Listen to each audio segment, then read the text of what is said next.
Hello po mga kabayan, isa po mapagpalang araw sa inyong lahat. Ngayon po ay gagawa tayo ng table tower arrangement with gold.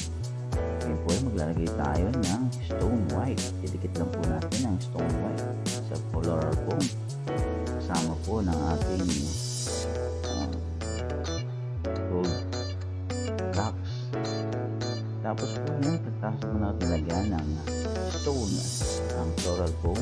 Sa kabilang side naman po ay lalagay natin ang masinjana, leather pearl at mixed flower po. Ang lalagay po natin mixed flower ay baby rose, orange, light pink, and white with orchid artificial flower. Yan po, ilalagay na po natin ang leather pearl. Nakalat lang po natin siya. Tutusuan po natin siya sa lahat ng side. At sa gitna po, maglalagay din tayo ng leather pearl. Tapos po natin ilagay ang leather pearl, lalagay na po natin ang artificial stick grain. Yan po ang pinaka-design niya. Napahubog lang po na half circle. Yan po, magla-layer na po tayo ng bulaklak. Una po ilalagay natin ay baby rose orange.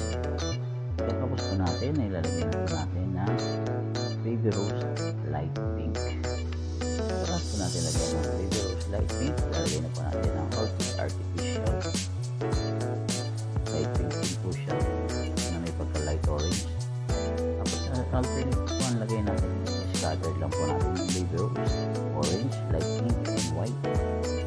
Pag nakumpleto na po natin ang floral foam, natakpan na po natin lahat. Tapos na po ang finished product.